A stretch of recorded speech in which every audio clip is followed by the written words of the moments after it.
ప్రస్తుతం రాష్ట్ర వ్యాప్తంగా వెలుగు చూస్తున్న డయేరియా కేసుల నేపథ్యంలో ప్రజలకు త్రాగునీటి సరఫరాలో అధికారులు అప్రమత్తంగా వ్యవహరించాలని ఎంపీడీఓ రమేష్ ఆర్డబ్ల్యూఎస్ అధికారులను ఆదేశించారు. కాకినాడ రూరల్ మండలం రమణయ్యపేట గ్రామంలో గల కాకినాడ రూరల్ మండల పరిషత్ సమావేశ మందిరంలో ఎంపీడీఓ రమేష్ అధ్యక్షతన త్రాగునీటి సరఫరాపై సమీక్ష సమావేశం జరిగింది. ఈ సమావేశంలో ఆర్డబ్ల్యూఎస్ ఏఈ మారుతీరావు మాట్లాడుతూ కాకినాడ రూరల్ మండలంలో అన్ని గ్రామ పంచాయతీల్లో రక్షిత మంచినీటి సరఫరాలో ఎలాంటి ఇబ్బందులు తలెత్తకుండా ఇంజనీరింగ్ అసిస్టెంట్లు చర్యలు చేపట్టాలని అన్నారు. ఈ కార్యక్రమంలో మండలంలోని అన్ని గ్రామ పంచాయతీ సెక్రటరీలు, ఇంజనీరింగ్ అధికారులు పాల్గొన్నారు. మన జిల్లాలో ఇన్ఫ్యాక్ట్ రాష్ట్రం మొత్తం మీద కూడా డయేరియా కేసులన్నీ కూడా ఎక్కువ నమోదవుతున్నాయి. వీటన్నిటికీ ముఖ్య కారణం ఏంటంటే క్లోరినేషన్ అది సరిగ్గా జరగకపోవడం, ట్రాన్స్మిషన్లో కానీ లేకపోతే పంపిణీలో కానీ మధ్యలో కంటామినేషన్ అవ్వటం, కలుషితమైన నీరు తాగటం, వీటి వల్ల. అందువల్ల మన వ్యవస్థలో ఆర్డబ్ల్యూఎస్ డిపార్ట్మెంట్లో ప్రతి లెవెల్లో కూడా క్లోరినేషన్ అంతా కూడా ప్రాపర్గా చేస్తున్నారు. మనకి ఇంజనీరింగ్ అసిస్టెంట్స్ అందరూ కూడా దాన్ని ట్రాక్ చేస్తున్నారు, టెస్ట్ చేస్తున్నారు. టెస్ట్ చేసేసి క్వాలిటీ ఉందా లేదా అని చెక్ చేస్తున్నారు డైలీ కూడా.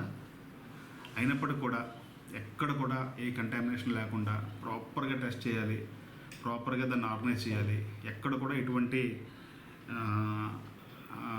మన అడ్వర్స్ న్యూస్ రాకుండా చూసుకోవాలని చెప్పేసి వాళ్ళకి చెప్పడం జరిగింది. వాళ్ళ రోల్స్ అండ్ రెస్పాన్సిబిలిటీస్ అన్నీ కూడా వాళ్ళకి క్లియర్ చేయడం జరిగింది. అదేవిధంగా ల్యాబ్ నుంచి మన టెస్టింగ్ ఆపరేటర్స్ కూడా తేవడం జరిగింది. రెసిడ్యువల్ క్లోరిన్ చాలా ఇంపార్టెంట్ కాబట్టి రెసిడ్యువల్ క్లోరిన్ అంతా కూడా ఎలా చేస్తామన్నది కూడా మేము ఎక్స్ప్లెయిన్ చేయడం జరిగింది.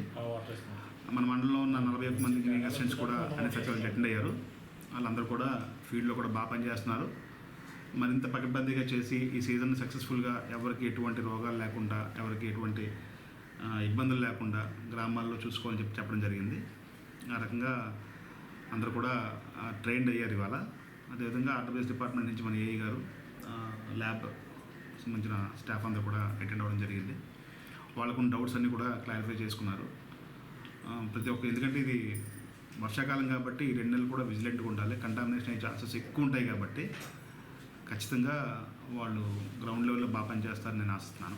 ఏదైనా అండర్ గ్రౌండ్ డ్రైనేజ్లో ఏమైనా పైప్ లైన్లు ఉన్నాయి రీప్లేస్ చేయడం, అలాగే ట్యాప్ కనెక్షన్స్ ఇళ్ళకి క్రాస్ అని కూడా అన్ని రకాలుగా ఐడెంటిఫై చేసి ప్రతిరోజు కొంత 4-5 వీధులను సర్వే చేసి రిపోర్ట్ ఇమ్మనమండం, ఇటువంటివన్నీ మన ఇంజనీరింగ్ అసిస్టెంట్ల ద్వారా వాళ్ళకి సూచనలు ఇచ్చి ప్రతిరోజు వాళ్ళని కూడా గ్రామాల్లో ప్రతి 5-6 వీధులు తిరిగి రిపోర్ట్ ఇమ్మనమంటున్నాం. అలాగే వాళ్ళు కూడా రిపోర్ట్ ఇస్తున్నారు. ఫీల్డ్ లెవెల్లో వచ్చే వాళ్ళకి వచ్చిన డౌట్లు ఇవన్నీ కూడా సందేహాలు నివృత్తి చేయడం జరుగుతుంది. అలాగే ప్రతి సోమవారం కూడా హెల్త్ డిపార్ట్మెంట్ వారితో పంచాయతీ సెక్రటరీలు, ఎండిఓ గారు, ఆర్డబ్ల్యూఎస్, ట్రాన్స్కో ఏఈ గారితో కూడా ఎవ్రీ మండే మండలంలో ఉన్న గ్రామంలో ఏమైనా ఇష్యూస్ ఉన్నాయో వాటి మీద చర్చించి దాని మీద నిర్ణయం తీసుకుంటున్నాం.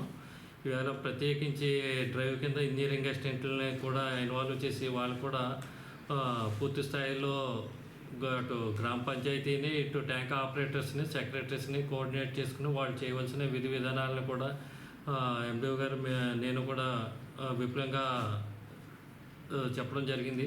అలాగే క్లోరినేషన్ లెవెల్స్ ట్యాంక్ స్టార్టింగ్లో ఎంత ఉండాలి, ఎండింగ్ పాయింట్లో ఉండాలి, లేకపోతే ఆల్టర్నేటివ్ ఏ రకంగా ట్రీట్మెంట్ చేయాలన్న దాని మీద కూడా ఇంజనీరింగ్ అసిస్టెంట్లు అందరికీ కూడా తగు సూచనలు, సలహాలు జారీ చేసి రేపటి నుండి వాళ్ళందరినీ కూడా ఆ యాక్టివిటీలో అవేర్నెస్గా ఉండమని అలర్ట్ చేయడం జరిగింది.